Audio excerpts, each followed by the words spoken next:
Okay, so oh man, I want to I want to watch the NELK Boys interview with Netanyahu.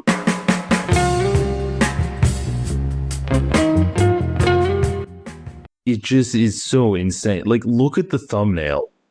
You have like the human equivalent of a pug in this guy Steiny, and then I don't even know this other guy's name, but he just looks like a child wearing his father's suit.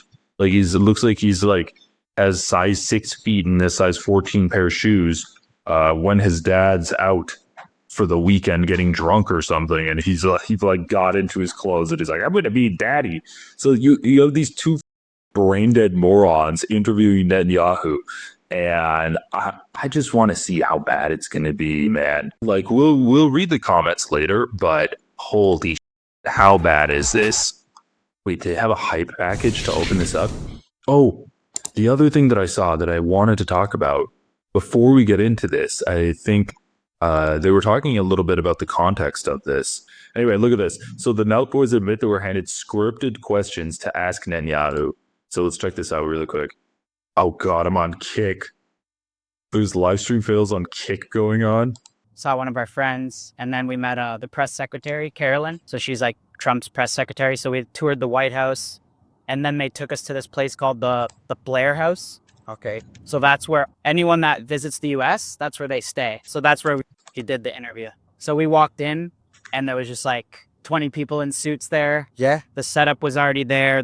Like both flags. We couldn't touch anything or move anything. And they don't give you any restrictions like don't ask this. I'll be honest, they gave us a paper with questions to ask.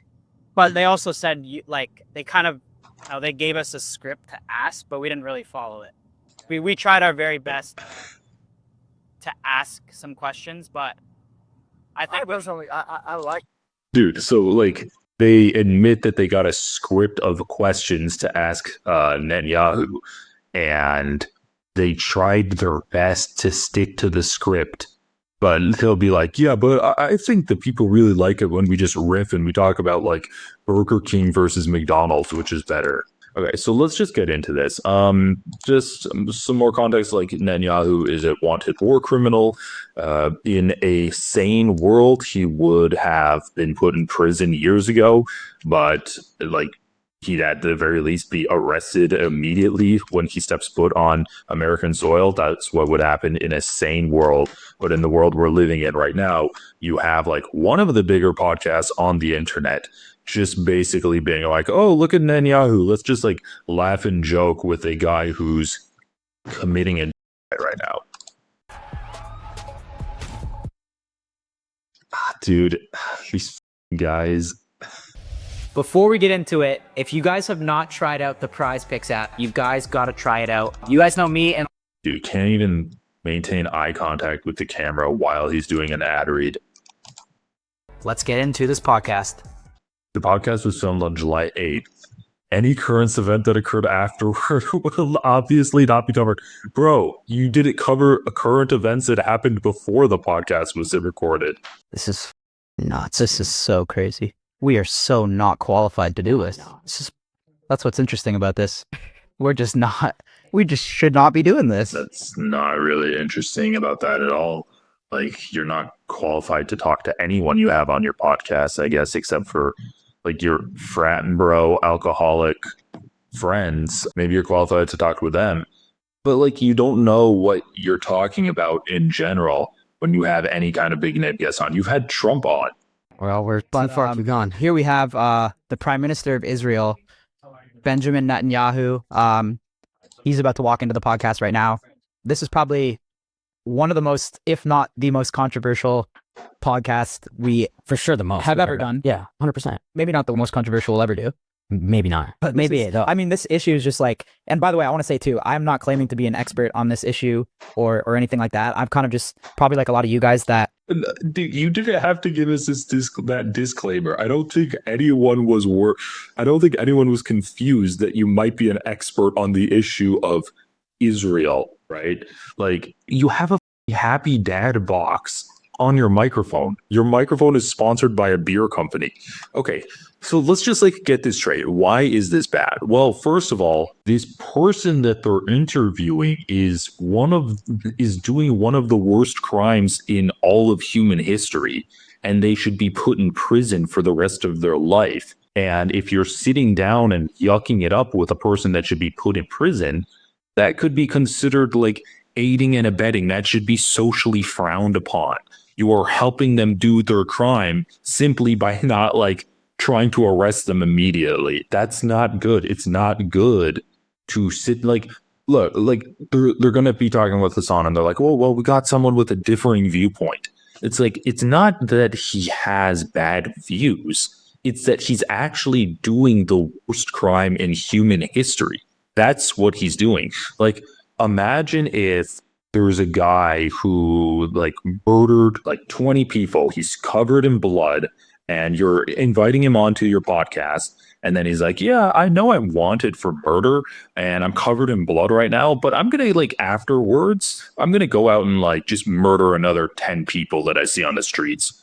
You're going to sit there and joke about him or joke with him and be like, oh yeah, isn't Trump cool? Isn't Dana White cool? There's like Israeli MMA fighters now in the UFC. That's so sweet. Like, are you really going to do that? Or are you going to try to get him held accountable for his crimes? Like, it's not like Gila Klein, who participated in the IDF 10, 15 years ago, and she did crimes then that she should probably be held accountable for. But it's like, okay, that's been done, and she's not going to do anything like that again. And it's not like if you launder her image, those crimes are going to get worse, or she's going to keep perpetuating those crimes. It's like, no, he's actively doing the side right now, and these guys are sitting down playing patty cakes with him. Let's just see how bad this really is. But guys, don't be confused. This person here is not an expert on Israel and Palestine. You know, you read stuff online, and I feel like on the internet now too, it's like you don't even know what's real anymore. Like you read, and it's like you see a headline, and it's like, is this true? Is this not true? So I see so much stuff about, you know, what's going on in Israel and, you know, Iran and Palestine. And No, he doesn't. He doesn't read headlines and say, is this true? Is this not true? Most of the time headlines are true. And then you can look at other headlines to try to get better understanding of like the framing of the article. But most of the time, the information within the article is true. It's just that there's lying by omission. There's lying through framing, emphasizing some things that were done versus downplaying other things that are done. So that's why you need to go to multiple sources, find sources that you can trust, and always verify by doing research. But the issue is Americans, and especially like younger Americans, I'm not going to say these guys are younger, but I think a lot of people today, due to the internet, due to all of this misinformation that's constantly coming at you, don't understand how to actually do research. They don't understand that you need to check your sources. They see something said one time by one person online, and they're like, oh, okay, that's a fact. And then when another person comes out, like these guys talk to Hassan, if Hassan says that actually Netanyahu is starving Palestinians, so like, okay, well, that's just like you say that that he's starving them, but we talked to Netanyahu and he said that they're not, that he's not starving them. So it's like a he said, she said situation. We just can't understand the truth. So we're not even going to bother. That's just intellectual laziness. And it's dishonesty. And it really is an issue that Americans literally can't distinguish fact from fiction.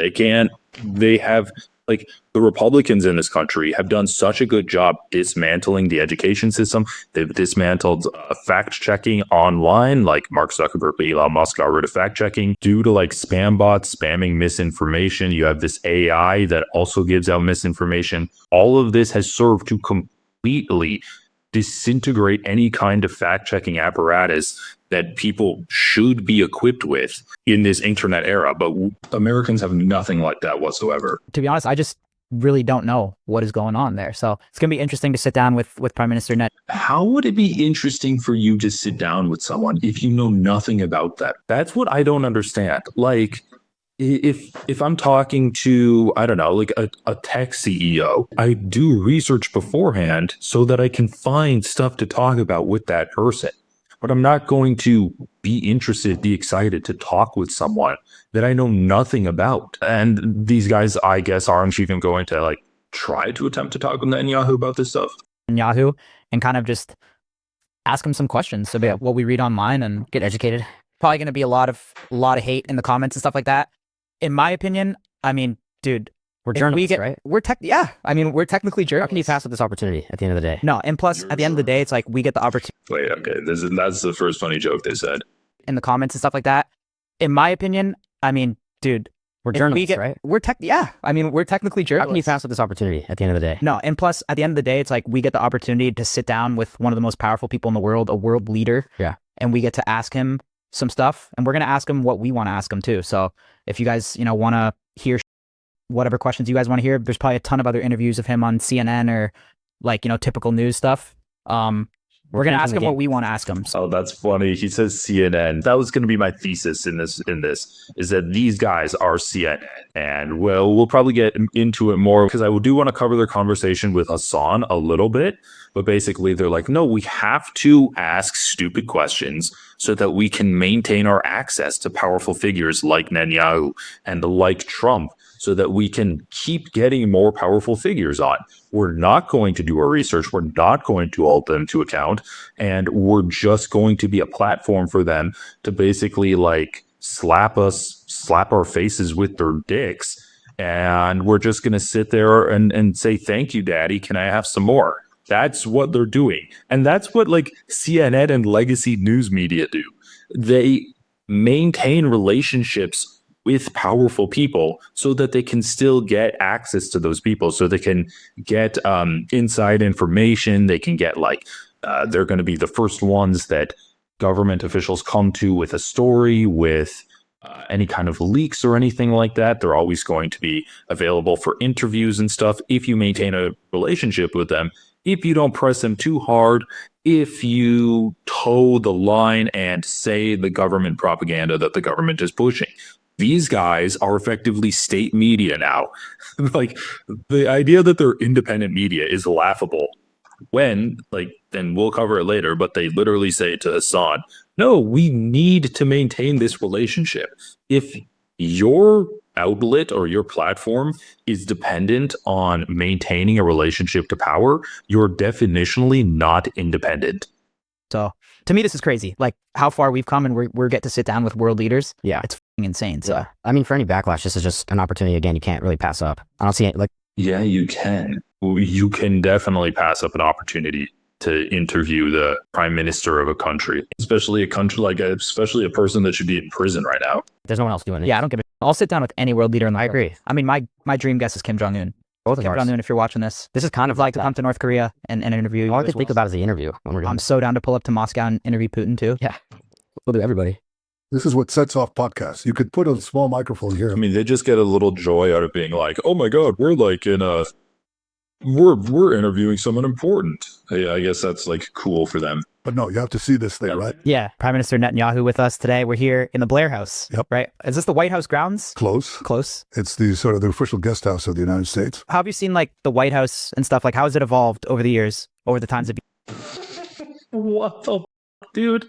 That's our first question. So, like, how can you pass up an opportunity to talk to someone like this? And when most people say that, like, there's the classic, oh, if you could have dinner with anyone, who would you have dinner with?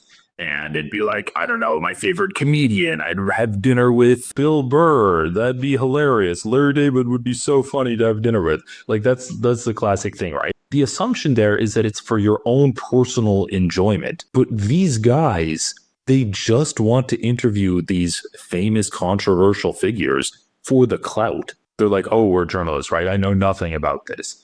They have no interest at all in talking to Netanyahu. This is what I was saying with the tech CEO example. Like, I would have no interest in talking to a tech CEO, but they're just doing it so that they can get a lot of views on their podcast. Like, this is going to be the most controversial episode yet. How do we know that they don't give a about actually talking to Netanyahu? Well, he's the leader of a country, and the first question they ask him is, How has the White House changed over the years? That's the first question. They have nothing. They have no interest. All they're good at doing is blathering on and on with inane drivel. Like, maybe that was one of the questions that were given by the State Department to ask him. One of the list of questions, but I doubt it. You visiting it? I've met quite a few of the American presidents because I've been in office pretty long time. Not because we don't have elections, but because I wanted quite a few of them, okay? Yeah, I was going to say, that's not a good thing, Netanyahu. That's like a sign of your corruption that you've been in office for that long. Didn't Netanyahu just recently try to get out of a corruption hearing by bombing Syria? Trial postponed. Yeah, what is this? July 1st. Remember, this is still on July 8th. Benjamin Netanyahu corruption trial delayed on diplomatic and security grounds. Israeli court's decision to cancel this week's hearing in the long-running trial came after Donald Trump said the case should be thrown out. Following the explanations given, we will partially accept the request and cancel at this stage Mr. Netanyahu's hearing scheduled. The new reasons provided by Netanyahu, the head of Israel's spy agency, the Mossad, and the military intelligence chief justified canceling the hearings. What were the reasons? So anyway, he was indicted in 2019 on charges of bribery, fraud, and breach of trust. In one of the cases, he and his wife Sarah are accused of accepting more than $260,000 worth of luxury goods. I mean, he's just like one of the most corrupt, slimy politicians there is. Just constantly starting new wars to maintain power. Like, the whole reason why they're still jihading Gaza is because Netanyahu wants to maintain that far-right war coalition cabinet that he's built, and he just bombed Syria to get out of this trial. See, bombing Syria. Trump's team frets about Netanyahu after Syria strikes. Netanyahu corruption trial adjourned as Israel bombed Syria. What a coincidence. Netanyahu corruption trial adjourned as Israel bombed Syria. Last month it was Iran. Now Syria, all thanks to free U.S. military supplies, said one observer. Benjamin Netanyahu's testimony in his criminal corruption trial was cut short Wednesday as Israeli airstrikes pounded Damascus, the Syrian capital, despite considerable efforts by that country's rulers to appease Israel. Al Jazeera reported Israeli strikes targeted the Syrian Defense Ministry headquarters and the vicinity of the Syrian presidential palace. Okay, so Israel Defense Minister Israel Katz said on the social media X that warnings in Damascus have ended, now painful blows will come. So they're just bombing Syria, and what a coincidence. The timing of Wednesday's strikes raised eyebrows, especially given Syrian President Ahmed al-Shara's painstaking efforts to avoid conflict with Israel. These include not retaliating Israeli airstrikes in Syria since last year, cutting off arms supplies lines to Hezbollah, so they're trying to be peaceful here with Israel, as was the case with Israel's June bombing of Iran and alleged stonewalling of an agreement to end the Gaza war and secure the return of Israeli and other hostages held by Hamas. Numerous observers accused Netanyahu of bombing yet another country in a bid to stay in power by forestalling a reckoning in his 3 cases of alleged criminal bribery, fraud, and breach of trust. If fully convicted, the prime minister faces up to 10 years behind bars. The day of Netanyahu's trial and a day before his government was about to collapse because his ultra-Orthodox partners were to leave the ruling coalition, and then they bombed Syria. So, yeah, I mean, it's just a fascist government that's being held together by popsicle sticks and wood glue right now, and just Netanyahu viciously attacking any country to justify his tenuous grasp on power remaining. Guys, I am never going to do ad reads on here, no advertisers, not going to be sponsored by dick pills or whatever. If you want to support my work, encourage me to live stream more, please consider joining the channel. You'll get access to early content, you'll get members only content, and your name will be in green. That's so good.